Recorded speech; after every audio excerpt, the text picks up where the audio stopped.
Dis, tu pourrais me donner des explications? Hein? De quoi tu parles? Ah, ça, ne t'en fais pas. Tous les deux, on est frères et sœurs.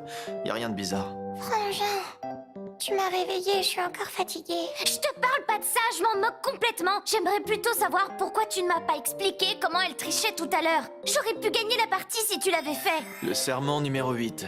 Tout tricheur confondu durant la partie est déclaré vaincu, c'est ça? Oui, par ta faute, j'ai perdu ce défi. Maintenant, tout est fini, je suis éliminée de la sélection du nouveau roi.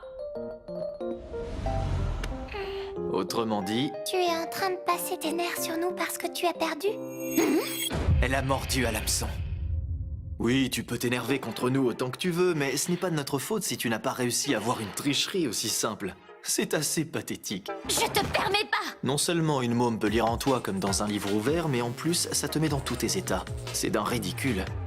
Tu es primaire, colérique, hyper émotive et tu refuses de prendre le moindre risque. Un vrai cas désespéré. Mais bon, j'imagine que si tu tiens du roi crétin, c'est normal que tu perdes sans arrêt. Retire tout de suite ce que tu viens de dire. Hein? Dis ce que tu veux sur moi, mais je ne tolérerai pas que tu te mettes à insulter mon grand-père. Alors retire ce que tu viens de dire. Si tu t'énerves autant, c'est sûrement parce que j'ai raison. Tu es bien la digne petite fille du roi crétin. Là, c'en est trop. Excellent! On fait un jeu maintenant? Tu veux faire un jeu? Oui, tous les conflits sont censés être réglés au moyen d'un jeu. C'est ce que dicte la loi de ce monde, non? Je te propose qu'on règle ça avec un Shifumi. Pierre, feuille, ciseaux? Oui, c'est ça. Ah. Je t'avertis. Moi, je ne jouerai que feuille. Si je joue autre chose, je perds. Est-ce que ça te convient?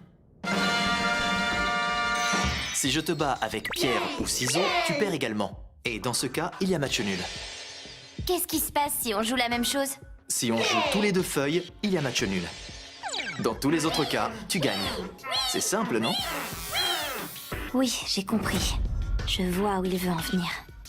Très bien. Et qu'est-ce qu'on va parier? Si jamais c'est toi qui gagnes, je m'engage à faire tout ce que tu me demanderas. Je t'apprendrai l'art de la tricherie. Et je te promets que je ne traiterai plus de roi crétin ton crétin de grand-père. Tu pourras même nous dire d'aller nous faire voir. Par contre, si c'est moi qui gagne, c'est toi qui devras faire tout ce que j'exigerai. Personnellement, je n'aurai aucun problème à jouer ma vie sur un simple Shifumi. Je sais pas si tu comprends. Et en cas de match nul? Dans ce cas, je ne te donnerai qu'un indice sur la triche. Rien de plus. Et en échange, tu me feras une faveur. Entre nous, quand on aura dépensé tout cet argent, on n'aura plus aucun moyen de se loger et de se nourrir. Donc en fait, tu veux que je vous offre un toit à tous les deux?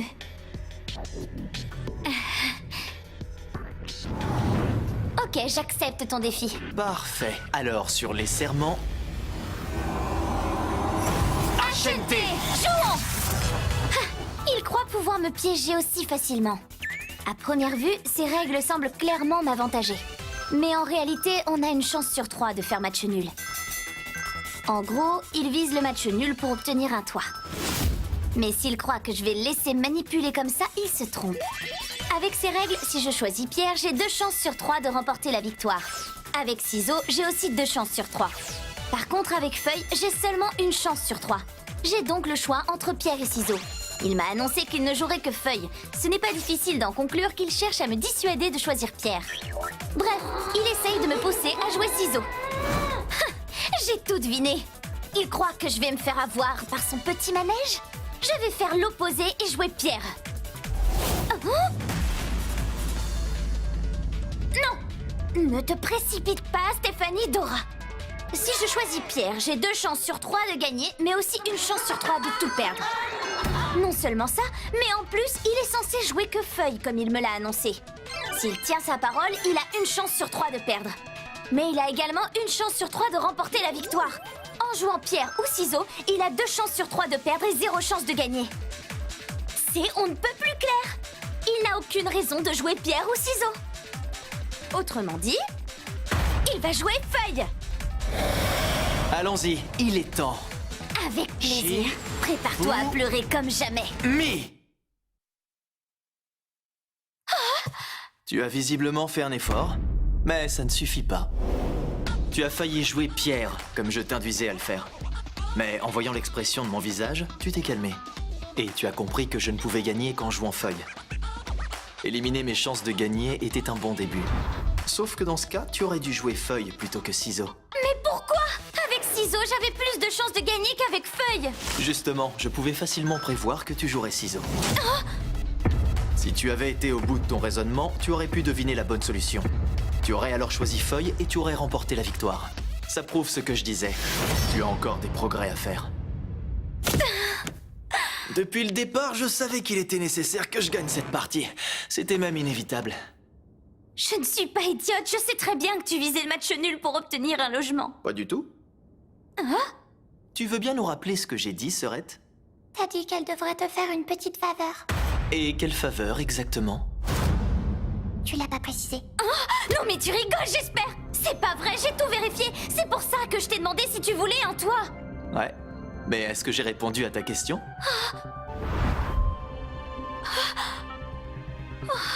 Non, je peux pas y croire. Je me suis moi-même mis en tête qu'il voulait un endroit où loger et je me suis arrêtée à ça. Au bout du compte, c'était ça le véritable piège de ce jeu. La défaite et le match nul t'exposaient aux mêmes risques formulés différemment. C'est une arnaque, ça compte pas. Bien sûr que ça compte. Je t'ai défié en respectant à la lettre les 10 serments. C'est ta faute, il fallait faire plus attention. Il est temps de payer ta dette. Je vais te dire en quoi consiste cette faveur.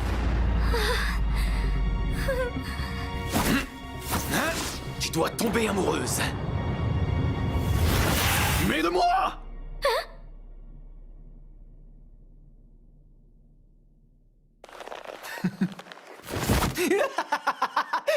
C'est parfait, non? Qu'est-ce que tu dis de ce plan sans faille, Serette? Serment numéro 6, tout pari fait au nom des serments doit être strictement respecté. Si elle craque pour moi, elle me donnera par la même occasion tout le fric que je veux et un logement! Frangin, si tu avais dit deviens ma propriété, tu aurais eu exactement le même résultat. Hein, quoi? Frangin, tu avais des raisons inavouables. Non, mais je le crois pas! Je ne me suis pas rendu compte, mais la peur de ne jamais avoir de copine si je laissais passer cette chance a altéré mon jugement! La vache, mais quel con je fais! Quel con! Quel con! Tu m'avais assuré que tu voulais pas de copine. Hein? Je croyais que j'étais la seule personne dont tu avais besoin. Désolé, Shiro.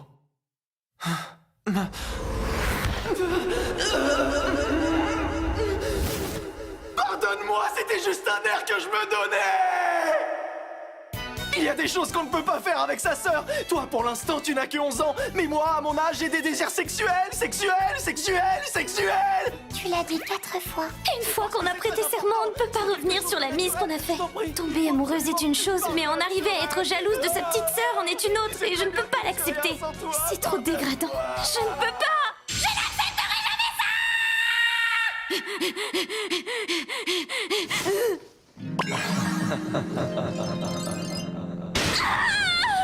Non, ça c'est non. De toute façon, quand on dit tomber amoureuse, cela ne désigne pas un état éternel. Autrement dit, avec de la volonté, je peux me défaire de cet état. Eh? Oui? Ça ne te dérange pas si je t'appelle Steph? Mais non, pas du tout. Non, mais ça va pas la tête. Pourquoi je suis aussi mielleuse? Faut que j'arrête. Steph, j'ai une question. Oui? Est-ce qu'on peut venir loger chez toi au palais? Avec plaisir. Donc, si j'ai bien tout compris, c'est ça le pouvoir des serments. Frangin, Hein? tu vas te faire dépuceler. Bravo. Il est hors de question que je te laisse voir une scène interdite aux moins de 18 ans. Ça me dérangerait pas du tout. Oui, bah moi, ça me dérangerait. Il y a des limites à ne pas dépasser. Alors restons dans les limites de la décence.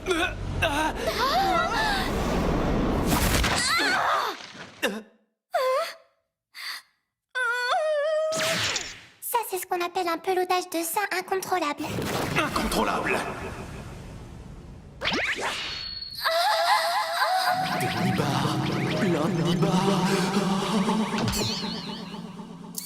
Et maintenant, cette jupe relevée est l'opportunité parfaite pour... Un matage de culotte. Qu'est-ce qui se passe? Non.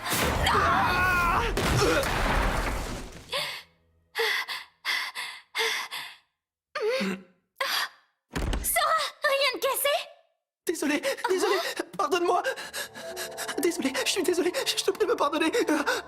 J'ai eu peur de ne plus jamais avoir l'occasion de toucher des nichons. Je suis vraiment désolé, tu sais, je suis un garçon et un garçon ça pense à des trucs. Qu'est-ce qui lui arrive d'un coup? Je me sens pas bien du C'est tout. Frangin. Ne laisse pas t'être seule comme ça. Je n'ai pas pu me retenir, c'est tout. Sans toi.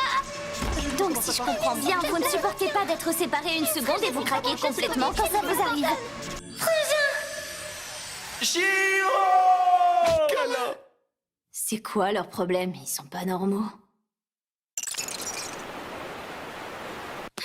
Vous êtes d'un autre monde?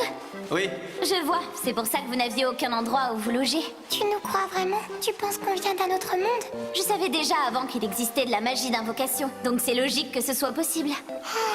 c'est un vrai univers de fantaisie. Je me demandais plutôt autre chose.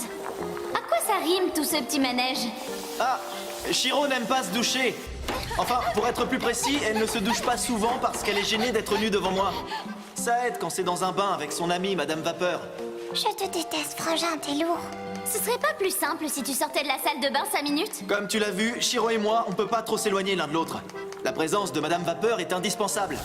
Toi, Steph, c'est une autre histoire. Je ne vais pas me gêner pour te reluquer à poil.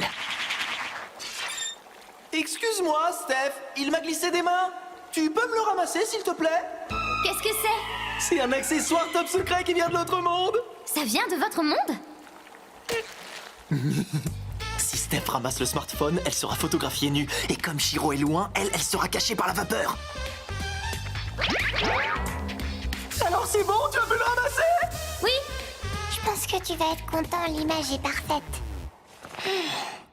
C'est quand même pas très pratique de bouger avec ces froufrous. Quand j'étais petite, c'était la robe que je portais le plus souvent. Elle te va parfaitement. Ce costume est un peu solennel à mon goût, mais je dois avouer que j'aime bien le côté cosplay, regarde. Tu es simplement resplendissante dans cette robe. Cadeau du ciel! Non, non, non, non, je ne dois pas faire... Contre quoi elle se bat exactement? Contre elle-même, je pense. Vous devez avoir soin, je vais vous faire du thé! Qu'est-ce qu'elle a au juste? Frangin, tu comprends vraiment rien aux femmes.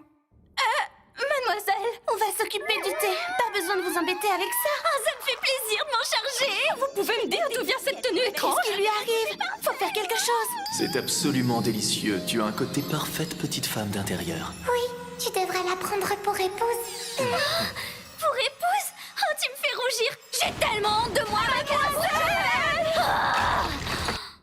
Maintenant, il va falloir te ressaisir, Stéphanie Dora.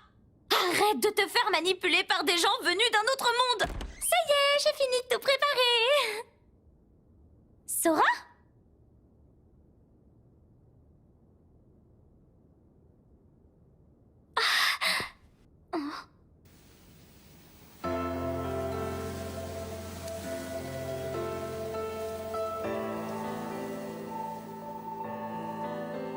L'ambiance a l'air bien tristounette pendant ce tournoi de sélection du nouveau roi.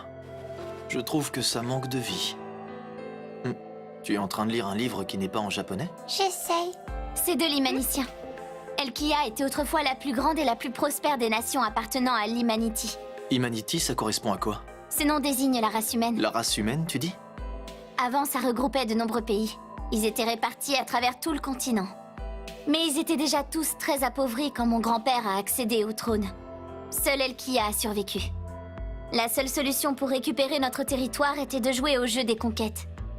Alors vos adversaires n'étaient pas des humains. J'imagine que c'est ce que ça signifie quand tu parles d'Humanity, non?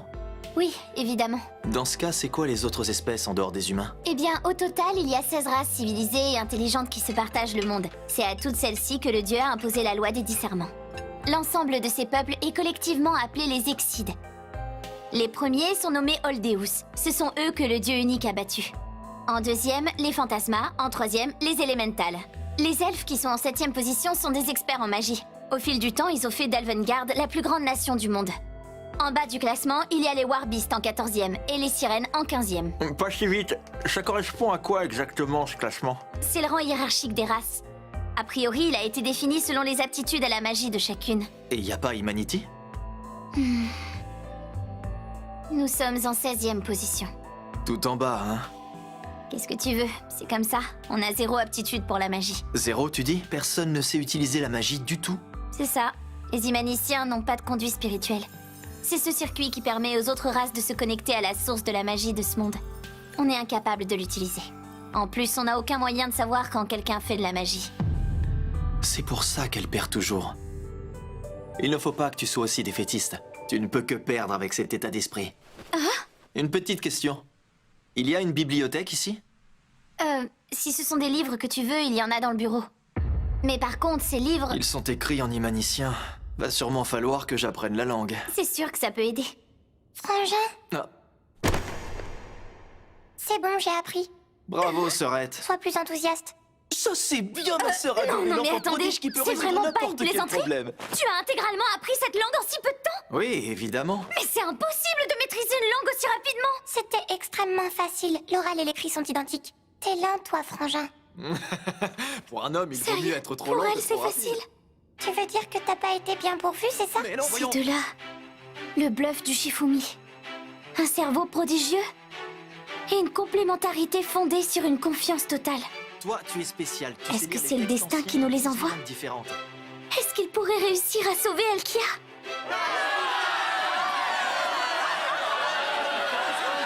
C'est officiel, Kuramisel remporte la partie.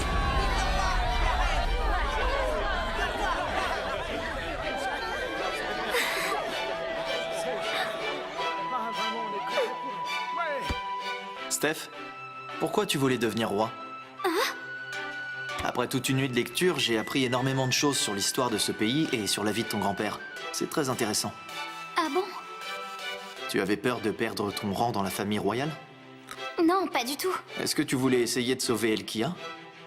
Bien sûr que c'est ce que je voulais. C'est la première raison qui me motive. Mais c'est difficile. À force d'accumuler les défaites au jeu des conquêtes, mon grand-père a fini par être traité de roi crétin. Pourtant, il croyait fermement au potentiel du peuple d'Imanity. Même si nous étions 16e au classement et que nous ne savions pas utiliser la magie, il nous pensait réellement capables de nous surpasser et de battre les autres races. Je tenais plus que tout à prouver que mon grand-père ne s'était pas trompé à notre sujet. Je voulais être roi et reprendre notre territoire. Je voulais montrer au monde qu'il avait raison de croire en Imanity. C'était mon vœu le plus cher. Steph, dis-moi, tu aimes profondément ce pays et ce monde, plus que toute chose. En effet. C'est normal, c'est mon monde. Tu as de la chance, tu sais. Je t'envie de pouvoir affirmer que tu aimes ton monde aussi nettement. Malheureusement, ton vœu ne sera pas exaucé. L'avenir est trouble. Ce pays a des chances de périr et de disparaître à jamais.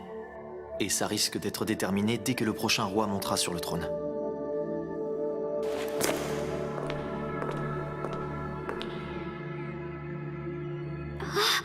Kurami. Le moment est venu. Ta cérémonie de couronnement est sur le point de commencer. Ma pauvre Stéphanie Dora, tu es vêtue d'un tel accoutrement depuis que tu as perdu ta partie contre moi? Sauf erreur de ma part, c'est ton merveilleux grand-père qui t'avait offert cette robe que tu aimes tant, non? Je te la rends.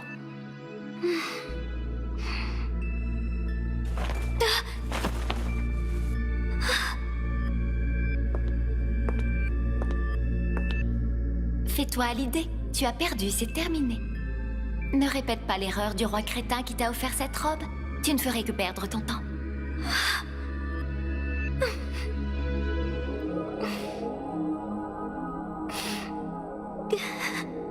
Tu es bel et bien la petite fille du roi crétin.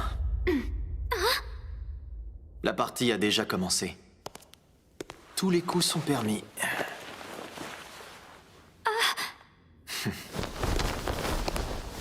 Sora! Serment numéro 6. Tout pari conclu au nom des serments doit être strictement respecté. C'est à toi, ça.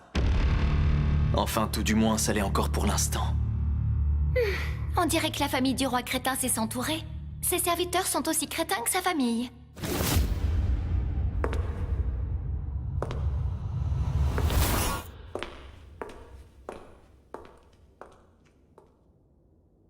Dis, Sœurette.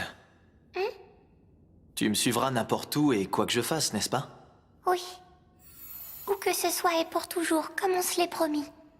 Tu réponds sans hésiter. Moi aussi, je serais prêt à mourir pour toi, ma sœur. Arrête, tu as l'air vraiment content. Bah, je crois que je vais pouvoir t'emmener avec moi dans un endroit bien plus divertissant que notre monde. Tu vas rester accroupi là jusqu'à quand, Steph? Tu dois avoir hâte de récupérer la robe de ton grand-père, non? Allez, Steph, dépêche-toi de te lever. On y va. D'accord, mais où? Quelle question? On va aller prouver que ton grand-père avait raison depuis le début. Sora. Qu'est-ce qui se passe? Mais j'y pense, je n'ai plus ces visions que j'avais avant. Au fait, j'oubliais. Je te remercie pour les délicieux cookies. C'était très gentil. Allez, assez traîné.